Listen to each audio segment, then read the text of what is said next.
Today, let's go over cold email. In fact, let me share my screen here first so we know exactly what we're talking about. Here we go.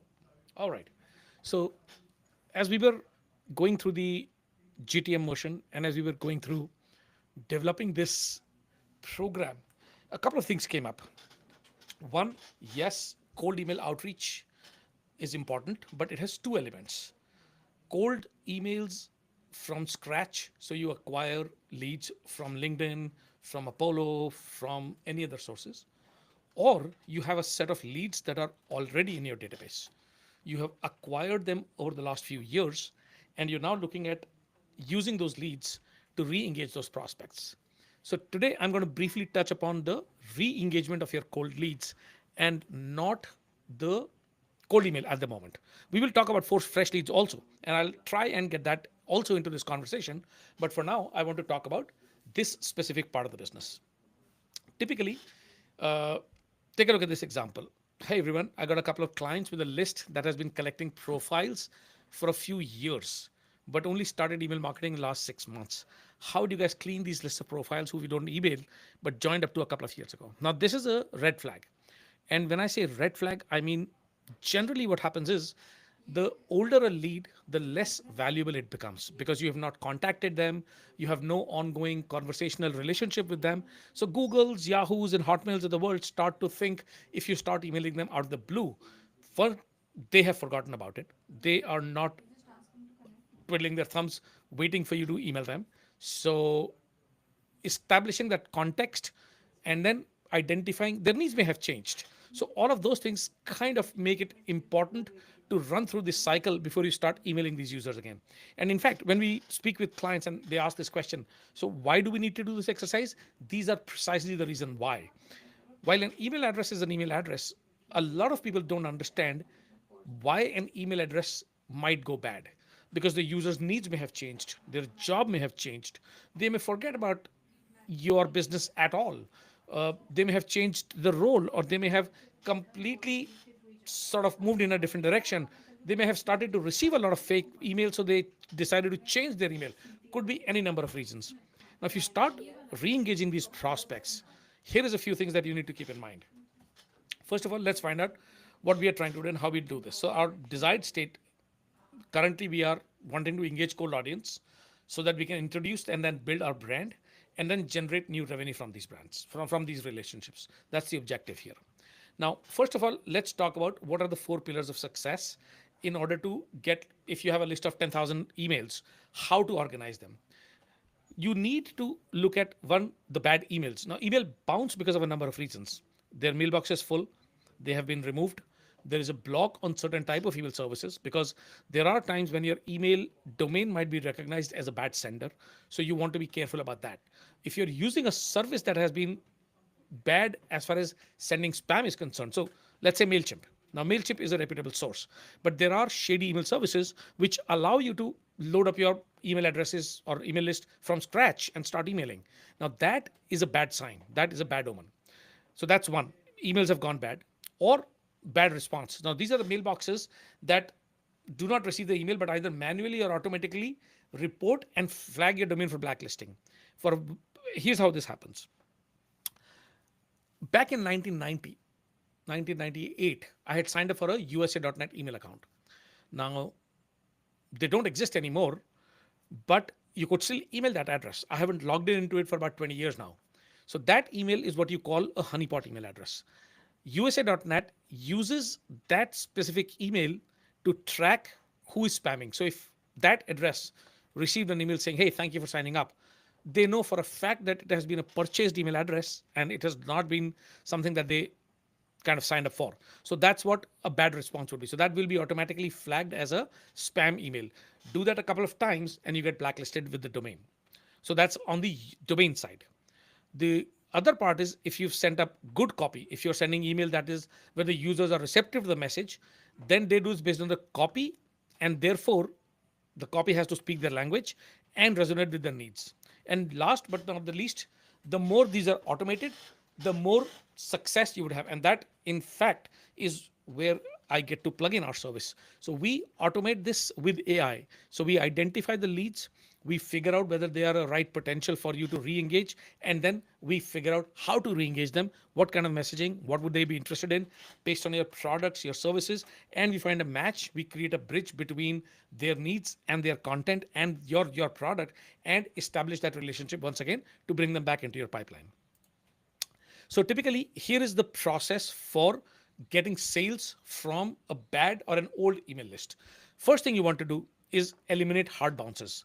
If you have not used an email service for about a year, or I mean, an email list, there are chances that some of those emails have gone bad. Google eliminates emails all the time. Those people may have left the company and the company does not have an auto forward, etc. So you want to eliminate the hard bounces. Once you've eliminated them, you want to go to a third-party service like Zero Bounce, Never Bounce, etc., to remove what you call known complainer mailboxes. Now, these companies have access to billions of data points over the last 10, 20 years that email has been in existence. They've been tracking some of these mailboxes, and they know for a fact that these inboxes, as I mentioned, if you go back here, the bad response, some of these emails are known. So they would know in all likelihood what that complainer mailbox is. So they would want you to eliminate that so that you don't get into a spam trap or into a honeypot email address. Third element, when you write those emails, they are written specific to the business as an entry point to the funnel based on their immediate needs. So the stronger your hook, the stronger your connection to their need at the moment. Whatever you're selling, as long as the CEP, the category entry point, is established, you are more likely to receive a response. Over the course of next 3 to 5 emails, how well will they engage with the value you're delivering? The brand engagement with value. Subsequent emails will deliver additional value in order to nudge the remaining non-openers towards a response. And then call to action. The call to action could be booking a call, placing a product in their cart. So the automation system would remove them from number 3 and number 4 above, which is email 1, email 2, email 3, and email 4. And then offline merges with offline here, where they are now actively in your sales funnel. So you would either have a sales rep engage with them, or you would have an automation email on the e-commerce side of things and you would sell to them. But either way, that's the funnel that you need to adopt when it comes to engaging an old list. So this is typically the process how we do this. Now, this is something that is kind of technical, but it's not that hard to understand. So it's a good point to start talking about this a minute. Wherever your email addresses are, they may be in Klaviyo, they may be in HubSpot, they may be anywhere. You start from there, and then this is where we come in. This is where our system comes in. It connects directly to your CRM. Now, this automation would import your emails, and first things first, we would connect them with the MailChimp. In fact, the MailChimp is one of those examples. We now have our own sending infrastructure with a Port MTA account. So we connect it to that system. The reason we do that is we want to eliminate hard bounces. That can be done by sending that email via any MTA agent or mail transfer agent. So we use the MTA to simply eliminate the hard bounces. Those are done over the course of next 7 days with at least 5 emails. Why do we do that? Because generally you would receive 3 type of emails responses here. One, you would receive a 200 OK.